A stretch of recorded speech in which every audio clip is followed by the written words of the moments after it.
Labas žmogau, pakalbėkim, kas ten įvyko Baltuosiuose rūmuose tarp Ukrainos ir prezidento.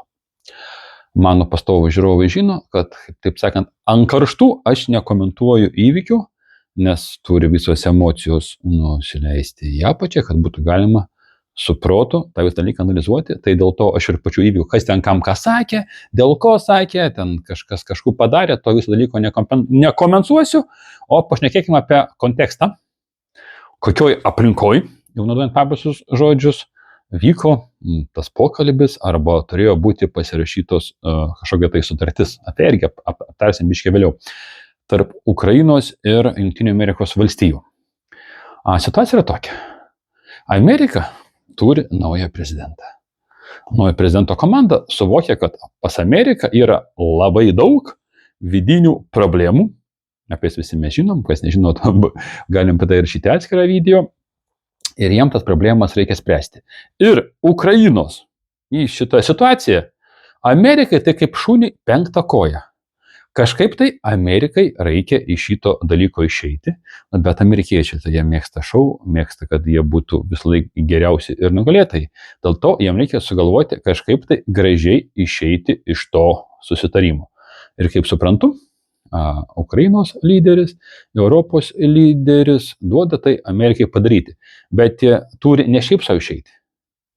Po Amerikos išeimo konfliktas Ukrainoje turėtų tęstis, kad tai leistų toliau ne taip stipriai sustiprėti Rusijai ir toliau amerikiečiai galėtų apvoginėti vakarų Europą arba Europos Sąjungą. Apie tai irgi pakalbėsim, kokiu būdu. Kaip situaciją mes suprantam iš vienos pusės. Iš kitos pusės, Zelenskis jau kaip metai neturi įgaliojimų. Jam kažkokiu tai būdu reikėtų legitimizuotis arba kad jį Amerika pripažintų kaip prezidentą. Tai pagal amerikiečių valstybės sekretoriaus Rubio informaciją, tas susitarimas turėjo būti pasirašytas anksčiau, gal prieš 5 dienas, bet Ukrainos pusė reikalavo, arba norėjo patys atvykti į Vašingtoną ir pasirašyti susitarimą vietoj. Dabar dėl ko Zelenskis norėjo vykti į Vašingtoną? Vieni čia aiškina, kad jisai atstovauja vieningai Europą ir Trumpui jis turėjo nuvežti ultimatumą, kad Trumpas arba su jais, arba jie kariaus maždaug su Amerika. Idėja įdomi, bet manau, šitoje vietoje jinai nėra labai adekvati. Aš iš tos pusės pažiūrėsiu, paėmėt pirkimo ožį, ant jo viską jam paaiškinė, važiuok, tu tipo maždaug duok jam velnių, mes tave palaikysim, jau kas nesiūsis, mes nieko negalim padaryti, mes nieko nežinom, čia kažkoks veikėjas atpirkimo ožys pas kažką prisigalvojo, čia prisisvaigo ir už mums šneka. Bet pažiūrint vakarų Europos politikų reakcijas, mūsų reakcijas panašu, kad šita idėja gali turėti ir realybės, bet tik to mes nebe taip. Iš esmės, Zelenskiui reikėjo, kad amerikiečiai jį priimtų arba patvirtintų kaip prezidentą. Kaip tai padaryti? Pakliūti į Baltuosius rūmus kaip šalies prezidentas. Iš principo, jeigu tave priima Baltieji rūmai kaip prezidentą, tai reiškia, jie tave legitimizuoja arba legalizuoja, lietuviškai kalbant, kaip tos valstybės prezidentą. Tai reiškia, jie tave pripažįsta, kad tu turi galės tą dalyką padaryti. Atvažiuoja kaip prezidentas, reiškia, tu gali kažkokį dokumentą pasirašyti šitoje vietoje. Tai labai įdomus dalykas. Toliau pakalbėkime apie pačią sutartį. Kas nors bent jau domėjęs, kas ten per sutartis ir ką jinai reiškia. Iš esmės, tą sutartį galėjo pasirašyti ir ne prezidentai, iš vienos paprastos priežasties, kad ta sutartis iš principo jinai nieko nereiškia. Dėl kelių argumentų. Pirmas argumentas. Mes dabar gyvenam reali politik situacijoje, kad sutartis galioja tik tai tos, už kurių stovi tankai. Jau tu pasirašai sutartį, kažkas tau kažko įsipareigojo, arba tu kažkam įsipareigojai, bet jeigu tau už nugaros nestovi tankai, raketos, lėktuvai ir naikintuvai visokie, tai tu gali sutartį vykdyti, gali sutarties nevykdyti, jokios skirtumų, kas to sutartį parašyta. Tokia dabar yra realybė. Šitoje vietoje. Mes dabar gyvenam real politik situaciją ir jokia tarptautinė teisė negalioja. Ir visi adekvatų žmonės tai supranta. Taip, kad dabar galima pasirašinėti bet kokias sutartis, jos iš esmės neneša jokios atsakomybės arba jokios prasmės. Toliau, kas pasirašo? Ukraina pasirašo su Amerika sutartį dėl šitų iškasenų. Kaip jiems atrodo?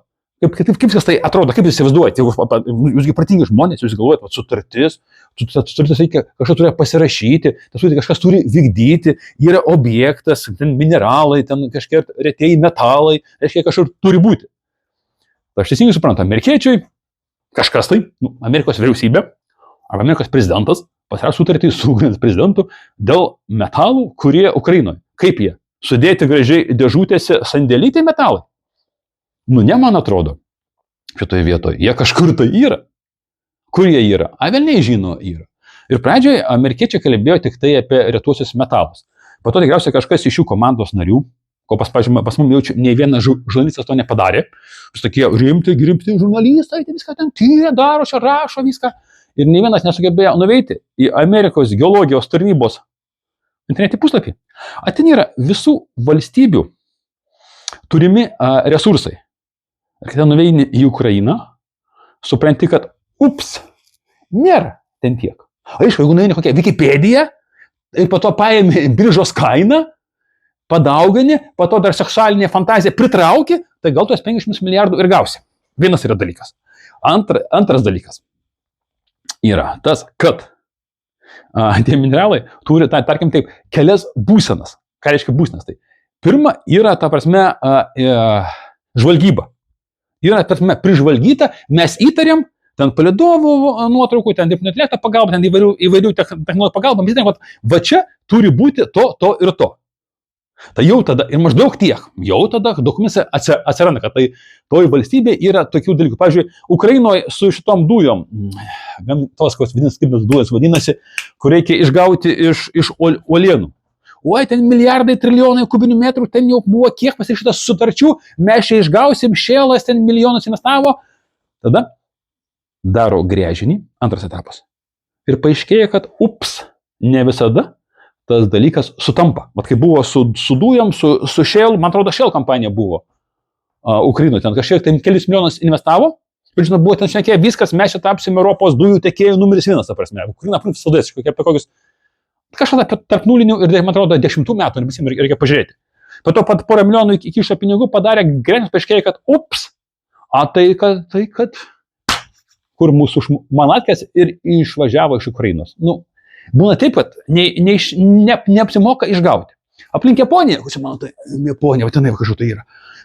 Gelmėse yra tam tikros uolienos, kur gamtinių dujų yra va tiek. O Japonija užtektų. Bet išgavimo technologijos, ta pati technologija, maždaug išeina nuo 1,5 iki 1,7 tūkstančio dolerių už 1000 kubinių metrų. Kol kas pigiau pirkti rinkoje. Tai tas pats ir su tais metalais. Antro etapu tu įsiaiškini, ta prasme, ar jie yra. Trečio etapu tu įsiaiškini, ar jie ekonomiškai naudinga išgauti. Tada šitoje tai, nei jūs, nei žurnalistai, nieks apie tai net negalvoja. Tai reikia, čia tas parduoda, neparduoda, 5-7 trilijonai tenai dolerių, dar milijardai šitoje tai. Yra paprasta elementari realybė, ką aš paprastai ir sakau. Nusileidžiam ant žemės pratinį kūrinį ir pažiūrėkim. Ten yra kažkiek tų metalų. Aš pats, pasme, iš Červonogrado. Kaip pas man Ukrainoje yra vienas gimtas miestas, Červonogradas. Ir šachtininkų miestelis, Lvovo apskrity, prie pat Lenkijos sienos, 15 km nuo Lenkijos sienos, ten yra anglies šachtos.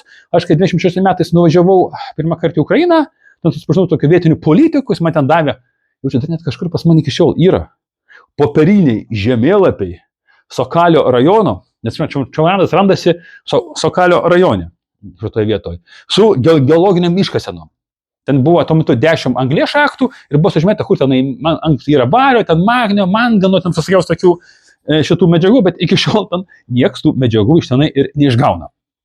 Šitoje vietoje taip, yra kažkiek tai ten, bet vėlgi, kai pažiūrė tas geologijos tarnybos išvadas, paaiškėja, kad didžioji dalis tų visų retųjų metalų randasi tuose teritorijose, kuriuos Rusija dabar kontroliuoja ir skaito savom. Tai kaip čia dabar gaunasi, Zelenskis atiduoda metalus, kurių pats nekontroliuoja. Nu, logiška. Čia tipo buvo mūsų žemės, pasimkite tos metalus ir ten patys maždaug rusais įsiaiškinkit. Jeigu rusais įsiaiškinsit, mums tą žemės atiduosit, tai tada mes duosim metalus. Nu, iš Ukrainos pusės, kaip ir logiška būtų, ta prasme, tą dalyką sutartį pasirašyti.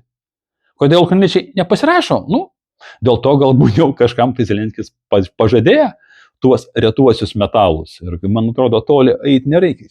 Žemėlapį nesimato, tai biškiai aukščiau yra tokia vadinasi Britain, Didžioji Britanija. Kaip suprantu, Didžiai Britanijai tie visi dalykai yra jau pažadėti, paaukoti, gal net parduoti ir perparduoti. Tai šitoje vietoje kaip ir galbūt neleido jam pasirašyti tos sutarties jo senieji savininkai. Kaip mes dabar žinom, vėl čia galim daryti teorijas, kad amerikiečiai susipyko su anglais, bet iš tikrųjų ten yra giliau, ten tam tikros elitos, bet čia mes nepatai. Mes dabar kalbam apie sutartį ir apie šitą visą, kas vyksta. Zelenskiui, iš principo, šitos sutarties pretekstą pasinaudoja, kad nuvažiuoti į Ameriką ir legitimatizuotis, arba legalizuotis kaip Ukrainos prezidentų dabartinių. Viskas ok, maladė šitoje vietoje. Trumpas bando nusimesti Ukrainą. Zelenskis šitoje vietoje jam labai gerai padėjo. Reikia suprasti, kad, vėlgi, tas aplinka, kurioje mes gyvenam, amerikiečiai tai yra šaumenai. Ne šaumenai, amerikiečiai mėgsta šou. Jam reikalinga šou. Ir biški duonos. Trumpas nuostabus šaumenas. Dabar Trumpas sužaidė tokį žaidimą, kuris pralošti negalėjo. Jeigu ukrainiečiai būtų pasirašę, aš minėjau savo prasidėjus, kad greičiausiai nepasirašys kontrakto, tai Trumpas sakytų, matat, va tie demokratai vagys iš mūsų pavogė 350 milijardų atidavė ukrainiečiam. Aš Trumpas, aš Amerikos didybė, jums 500 milijardų gražinau. Vat yra kontraktas, vat yra parašai, Ukraina mums skolinga 500 milijardų. Faina, kaip sako, people have it. Ta prasme, 15 minučių žiūrovai sukremtis, kaip ir Amerikoje tokie žiūrovai. Antraštę paskaitė, Trumpas 500 milijardų, visi, ura, Trumpas savo žmogus, jis vėl atstatys Amerikos galybę, pinigus gražino, viską gražino. Ir įvykiai Ukrainoje nepasibaigė. Ir šitoje vietoje, ką parodė vėlgi realybė, kad yra penktadienio transliacija šitam kanale Labo žmogau YouTube'ai, kur pasakoju, ten jau dalgės video, kur pasakoju apie Europos ateitį. Mes kaip tik aptarėm, kokio aukšto, neįtikėta intelektualaus lygio yra, kabutėse, Europos lyderiai ir iki kokių aukštumų ir išsivystymo davės Europą artimiausios keletą metų šitoje vietoje. Tai dabar jie parodė, kad mes kaip ir kariausim su Amerika šitoje vietoje. Nu, labai nesiplėsiu, bet viską matot, kas yra, kam įdomu apie Europos lyderius ir link ko mus veda, pažiūrėsit YouTube transliaciją. Esmė tokia, kad vėlgi, vienas yra iš požymių, kad pasaulis byra. Yra tokia vadinama pasaulio sistema ar sistemos pasaulis, kaip vystosi kapitalistinis modelis. Jisai turi pastoviai plėstis. Yra periferijos, pusiau periferijos ir centras. Ir centras auga periferijų apvagimo sąskaita. Bet mes jau pasiekėm tokį lygį, kai visas pasaulis yra apriektas, iš esmės jau nėra labai kur lysti, skyrus Šiaurės Koreja, Iranas ir viskas. Nu ir kokį nors dar galim pripiesti Venezuelą. Bet Venezuela ten pilnai išvokta, Šiaurės Koreja ir Iranas iš esmės toje bendroje pasaulio ekonomikoje, ten 100 trilijonų, pagal BVP, tai esmės nepadaro. Nebėra ką apiplėšinėti. Plius už manęs yra Afrika, Afrikos kurios šalis sako, hebra, užtenka, kad jūs nuplėšėt, gal mes patys pasiplėšim ir jums nebeleisim plėšti. Čia labiau liečia Prancūzijos Afriką, sakė Mali, kur ten buvau, Teritorinėje Gvinėjoje, ten irgi prancūzai buvo išvaryti, metus nebuvo galima įvažiuoti, Afriką pravažinėjau. Ir šitoje vietoje, tu negali vystytis, jeigu kažko neplėši. Tada, pagal sistemų dėsnius, gamtos dėsnius, šiandien nemano išmislas, galite pasiskaityti, paieškoti sistemos dėsniai, gamtos dėsniai, galbūt savo projekte nori pildosi ir šį atskirą video apie sistemų dėsnius. Labiau tinka tam kanalai, nes juos panaudojant sistemų dėsnius galima modeliuoti ir keisti savo gyvenimą. Kai tu žinai sistemų dėsnius, yra labai paprasta surasti save. Aš kaip sakau, atvažiavusi naują vietą ir, pavyzdžiui, dabar su dabartiniam naujam sąlygom, kai aš neturiu šitų teisių Lietuvoje vairuotojas, man reikalingos žaidimo taisyklės. Aš tada pagal žaidimo taisyklės, žinodamas sistemos dėsnius, aš visą laiką atrasiu savo vietą. Tos sistemos dėsniai yra naudingi, bet apie tai galėsim kitam kanale. Ir gaunasi tai, kad tu jau nebegali plėsti tų Afrikų, ten su pakraščių, Pietų Amerikos jau nebėra ką plėšti. Argentina jau tenai eksperimentavo, davarė iki jau nieko. Tada plėšiamas yra centras. Ta ir daro puikiausia amerikiečiai jau mažiausia kokius 3 metus. Amerikiečiai, priekit, kas darosi vakarų Europoje. Amerikiečiai puikiausia vakarų Europą plėšikauja, gamybos, kurios įdomus perkelia į Ameriką, duoda verslininkam pinigų, kad perkeltų ir Europoje viskas užsiraukia. Dabar kas gerai? Europa toliau ruošiasi kariauti su Rusija. Kas yra Europa be Amerikos? Nulis be vienetuką. Ką Europa turi? Turi naftos, turi dujų, ten lyčio biški turi, man atrodo, vokiečiai turi, dar ten kažkokių tai retųjų metalų turi. Ar turi energetinių išteklių? Norvegija yra dujų, bet norvegai pardavinėja, kas brangiau moka, o ne idėjiškai Europai. Šitoje vietoje tai kapitalizmo modelis. Realiai mes nieko neturim, pridėkim politikus, kas kam įdomu apie Europą, ten ilgas valandos video pasakoju visus pamatinius sakinius Europos išdėsto. Ir dabar sakys, tu paaiškės, tu prasme gerai, ten amerikiečiai pasitraukė iš Ukrainos, nebeduoda pagalbos, paaiškėja, kad ten Ukrainoje tragiška situacija, kad Europa turi kažką tai daryti arba trauktis iš Ukrainos. Dabartiniai politikai iš Ukrainos trauktis negali. Kaip sukai dabar, Nausėda mūsų. Atsikėlė ir to ir tiesiog, vsio, mėlyjeji, aš klydau. Mes Ukrainoje pralaimėjom ir mes dabar turim trauktis iš Ukrainos. Ar tai įmanoma? Arba Makronas. Mėlyjeji Prancūzijos gyventojai, mes nebepalaikom Ukrainos, mes iš jos traukiamės. Aš klydau, nepykit. Suprantate, kad tai netgi idioto sapne. tą sunku būtų susapnuoti. Tai reiškia, jie varskiai paskutiniųjų. Po to paaiškės, kad jie nieko nebeturi. Amerika, padėk mum, gelbėk mum. Trumpas sakys, aš jūs perspėjau, norit kariauti? Kariaukit be manęs. Norit, kad aš padėčiau? Duokit babkes. Už jūsų pinigus, tai pasme kažką ir pagalvosim. Kiek pinigų? 5%. Kiek Europos bendras vidaus produktas? Apie 20 trilijonų. Tai kasmet 1 trilijonas dolerių turės nukeliauti į Ameriką. Ar mes tai galim sau leisti? Lietuviai taip. Aš manau, kad Lietuvai reikėtų 10% įvesti prievalę gynybai, viską uždrausti, pakelti mokesčius, įvesti dar be 20 naujų mokesčių, PVM apie 50%, irgi mes galim leisti Putinui laimėti. Mes turim viską atiduoti. Vokietijoje, greičiausia, biški žmonės, ten vadovai adekvatesni, jie to negalės savo leisti. O jeigu galės savo leisti, pažiūrėkit, kada mums tuos tankus turi patiekti? Po 28 milijonus už vieną tanką? Kai ten 30 metai? Tad situacija yra tokia, kad Amerika reikalaus iš Europos pinigėlių, jų karo pramoniai, o kontraktai bus 30, 29, 31 metai. Ar tada bus bereikalinga karo įranga Europoje? Manau, kad nebe. Jeigu ir bus reikalinga, tai jinai bus vėl maždaug Japonijoje ir Pietų Korėjoje, nes amerikiečiam reikia ruoštis karui su Kinija. Viskas hebra, jums dabar nereikia, ką ten sakyti reikia. Tai paaiškins Europos lyderiam, kad jūsų tankai saugiau stovės Japonijoje. Nes dabar reikia Amerikai. Kada Amerika jaudino aborigenų teisės, norai ar seksualinės fantazijos. Nebent, jeigu tai atitinka amerikietiškiem noram. Visais kitais atvejais puikiausiai žinom, kad amerikiečiam visas kitas nerūpi, Amerika rūpi tik tai Amerika. Ir iš principo tai yra Jeigu lietuvim rūpėtų tik Lietuva, ir mes turėtum tokius politikus, tai pas mus būtų ne 1,5 milijono gyventojų, bent 4 ar 5. Ir neatvykėliai, greičiausia lietuviai. O dabar mes turim nykstančią tautą, kuri beveik nebeturi šansų išlikti. Valstybės mes jau nebeturim, bet čia jau nuklydom biškį kitą pusę, jau nuo sutarties. Situacija tokia.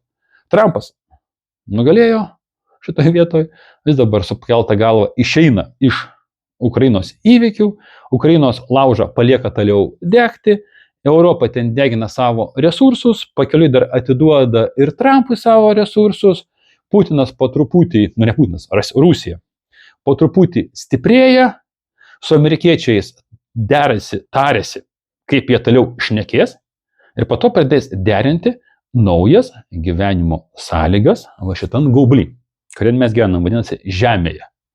Nes bus tik tai keletą valstybių, kurios kaip antro pasaulinio karo, taip ir po šitų visų karų, 10 metų laikotarpį, turės suderinti naujas gyvenimo taisyklės šitam pasaulyje. Klausimas, ar jas suderins, bet ten derinime būkit ramus. Nei mūsų lyderiai, nei Europos lyderiai nedalyvaus. Jaučiu netgi ir Anglijos lyderis nedalyvaus. Štai tokia yra reali teisybė. Prie to veda mūsų nuostabus politikai. Bet kokiu atveju politikai nuostabus, tu nuostabus, gyvenimas nuostabus. Gal, bet ne visiems.